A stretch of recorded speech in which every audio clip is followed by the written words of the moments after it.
자, 그러면 이제 두 분께서 가지고 온 새로운 영입 종목에 대한 전략을 알아볼 차례인데, 자, 먼저 박철순 대표님, 이제 얼마 남지 않은 이 10거래일 동안 네. 어떤 전략으로 수익을 극대화하시겠습니까?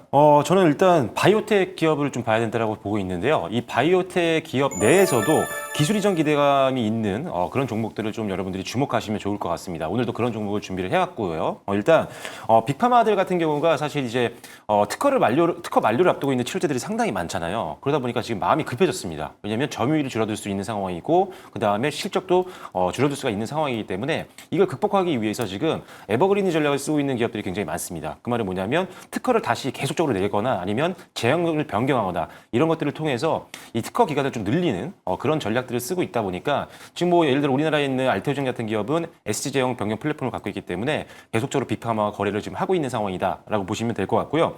그리고 추가적으로 이제 특허 만료 전에 이걸 상쇄시키기 위해서 뭔가 신규 기술 같은 것들을 가져와서 새로운 성장 동력을 찾기 위한 그런 행동들이 굉장히 많이 일어나고 있는 그런 상황입니다. 그러다 보니까 예를 들어 뭐 M&A라든지 기술 이전 이런 것들이 많이 이루어진다라고 말씀드렸었잖아요. 특히나 올해 들어서도 우리나라 상장 기업들이 굉장히 많이 기술 이전을 성공을 했습니다. 그만큼 기대감이 계속적으로 있는 상황이기 때문에 주목하시면 좋을 것 같고요. 특히나 기술 이전 경험을 했던 기업들 그리고 아까도 한번 반복적으로 말씀을 드리지만 기술 이전을 한 이후에 임상 결과 발표를 앞두고 있는 일정들이 있는 기업들 또는 상용화까지 완료가 되는 것들 예를 들어 캐트로다 SC 같은 경우는 상용화 됐잖아요. 이런 식으로 임상에 대한 기대감이 있거나 상용화 기대감이 있는 기술 이전했던 레퍼런스가 있는 기업들을 주목하시면 좋겠다라고 말씀드리겠습니다. 네, 좋습니다.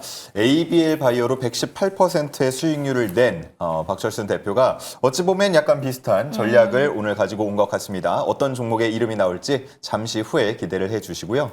네, 최영재 대표님은 어떤 전략으로 임하실까요? 네, 저는 성장주를 모아가자 이렇게 말씀을 드리고 싶습니다. 아무래도 연초에 성장주가 부각이 될 만한 일정들이 모여있는 만큼 성장주들을 모아가야 된다라고 생각을 하고 있는데 일단 이번 주 같은 경우에는 미국의 경제 지표들이 하나둘씩 발표가 됩니다. 그동안의 셧다운으로 인해서 미뤄졌던 경제 지표들도 하나둘씩 발표가 되는데 이 지표가 이제는 금리에 대해서 영향을 미치기보다는 이제 AI 관련된 섹터 전반에 좀 영향을 미칠 가능성이 높아서 시장 변동성이 더 커질 걸로 전망이 되고요.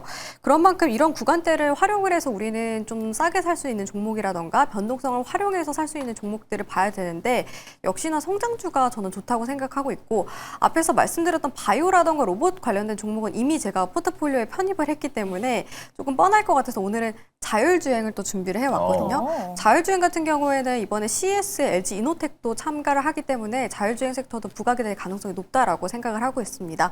그래서 자율주행 종목도 이번 포트폴리오에 편입을 하도록 하겠습니다. 네, 내년 연초를 대비해서 성장주를 모아가자라는 전략이었고요. 자율주행 종목 기대해 보도록 할게요. 요즘 자율주행도 심상치 않은 움직임들 보이는 종목들이 있던데 이름이 궁금해집니다. 자, 두 분께서 영입하는 그 종목 지금 바로 확인해 보겠습니다.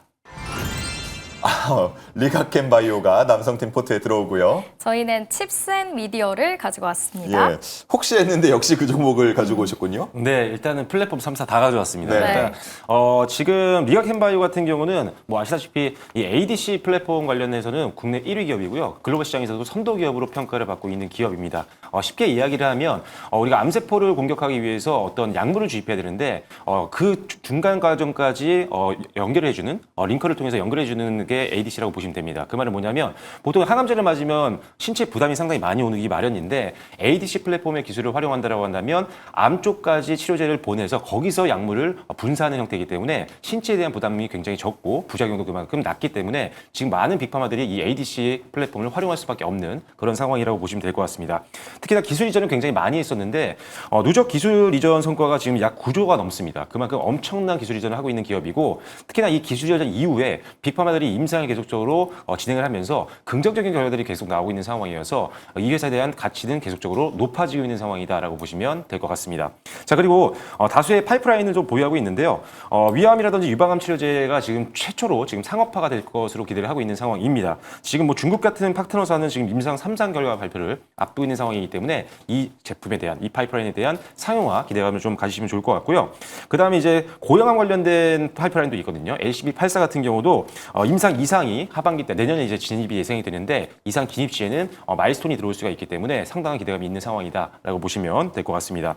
그리고 이제 실적에 대한 부분들인데 아직은 좀 적자가 유지가 되고 있는 그런 상황입니다. 올해까지도 영업이익은 약간 손실을 볼 것으로 예상하고 있지만 내년부터 본격적으로 턴어라운드가 기대가 되고 있습니다. 영업이익 같은 경우 내년에 310억 원 정도까지 바라보고 있는 상황이기 때문에 완벽하게 흑자 전환이 된다라고 한다면 과거 고점은 당연히 뚫을 수 있는 가능성이 더 높아진다라고 보시면 될 것 같고요. 일단은 외국인들 수급도 상당히 좋은 우호적인 상황이기 때문에 지금 단기로도 전고점 보시면서 베팅을 해보셔도 되겠지만 중장기로도 베팅 가능한 종목이니까요. 여러분들 주목을 좀 해보시면 좋을 것 같습니다. 네.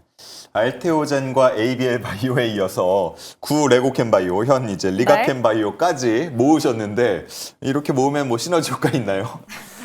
하나만 먼저 가라 이건데 일단 ABL 바이오 같은 경우는 이미 뭐 잘 올라왔죠. 100% 이상 수익이 난 상태고 알테오젠은 일단 주가 무너진 이후에 이 악재가 큰 악재가 아니라고 판단했기 때문에 지금 얼마 전에 들어갔다라고 보시면 되고 리가겐 바이오는 지금 임상 기대감이 워낙 많고 이벤트가 많아서 연내에 또 기술 수출 하나 나오면 100%도 충분히 가능하지 않을까 그렇게 보고 있습니다.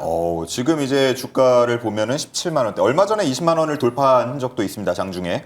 다시 한번 20만 원은 뭐 충분히 돌파할 수 있다고 보시는 거겠네요? 네, 일단은 저는 뭐 20만 원 돌파할 거로 보고 있고요. 다만 이제 단기적인 또 투자를 하시는 분들 때문에 일단은 목표가는 21만 원으로 제시해 드리도록 하겠고요. 손절 라인은 15만 9천 원으로 제시해 드리겠습니다. 네, 목표가 21만 원, 손절가는 15만 9천 원 함께 체크해 주시기 바랍니다. 네, 최양재 대표님은 자율주행 중에서 칩셋 미디어에 주목을 하셨는데 어떤 기대감들이 있을까요? 네, 사실 기대감이라고 한다면 되게 많아서 어떤 부분부터 말씀을 드려야 될지 좀 고민이 되는데 최근에 이제 칩셋 미디어 같은 경우에는 대표적인 반도체 설계 자산 전문 기업이고 반도체 IP 기업이라고 생각하시면 되고요.